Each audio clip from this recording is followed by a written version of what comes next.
Well, that's one of the best lines Iruma has ever said.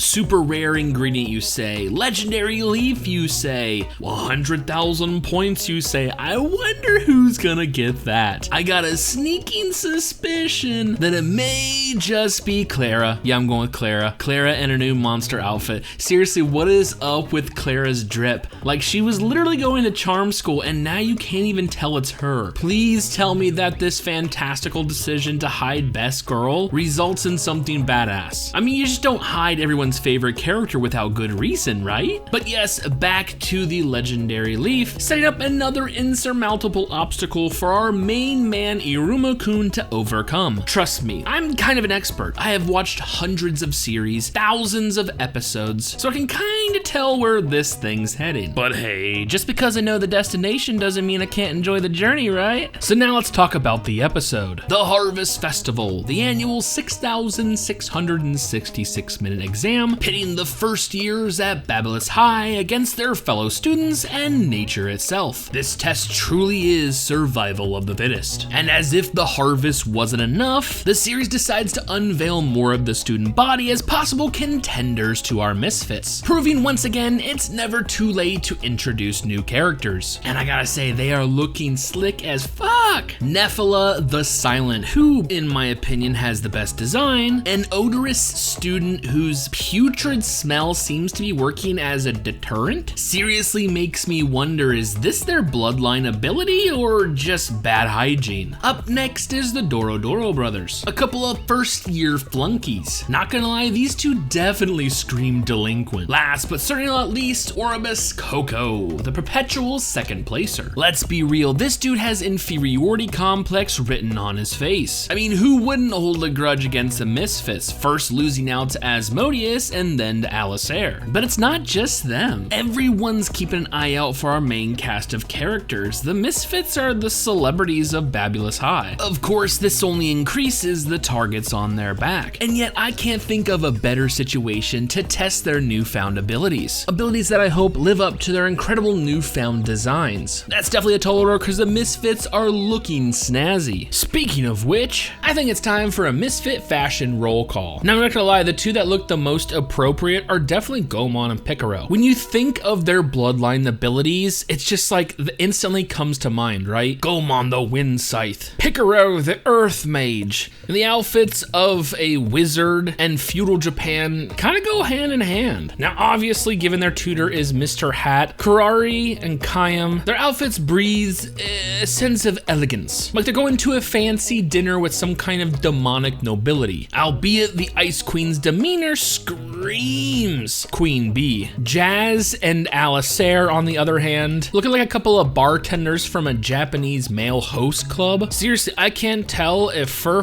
actually taught them something or is just fucking with them. Like, what the hell is with the masks? Speaking of what the hell is with the masks, I can kind of tell where Elizabetta is going with her outfit. It's the lingerie effect, right? Sometimes less is more. I mean, her provocative silhouette alone is enough to set them up, with the unveil being able to knock them out. The demonic succubus version of a 1-2 combo. Clara, on the other hand, I have no fucking clue where they're going with this outfit. We know because Rhyme told us that her strength is her surprise cuteness. So I'm really curious how she's gonna utilize this head to toe costume. Now for my favorite team up, Sabro and Asmodeus. Gotta say, these two, I think they work well together. Sabro rocking that 90s anime delinquent look, something straight out of Yu Yu Hakusho. And in direct contrast, Asmodeus looking like the fucking honor student. Last but certainly not least, let's talk about Lead and Iruma. Now Lead, I don't know exactly what they're going for.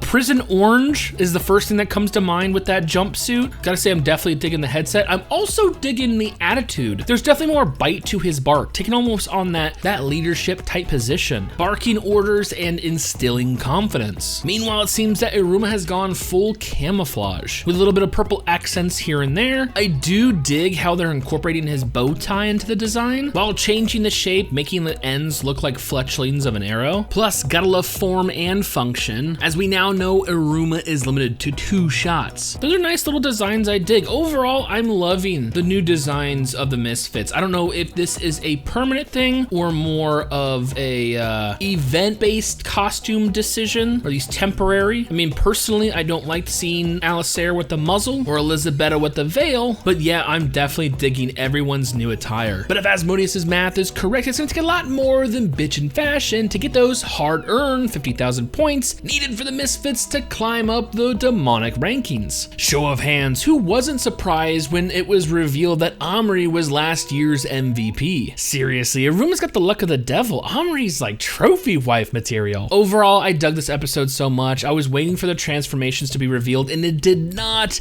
undersell. Not only does everyone look different, they feel different, right? The atmosphere completely changed when the Misfits took the stage. And given how much you guys are hyping up the Harvest Festival, honestly, my expectations are through the roof. But I'm curious, what did you guys think of this episode? Do you hate it? Do you love it? Do you want some more of it? Well, I do. So with all that being said, and more Iruma-kun next week, I honestly cannot wait for future episodes.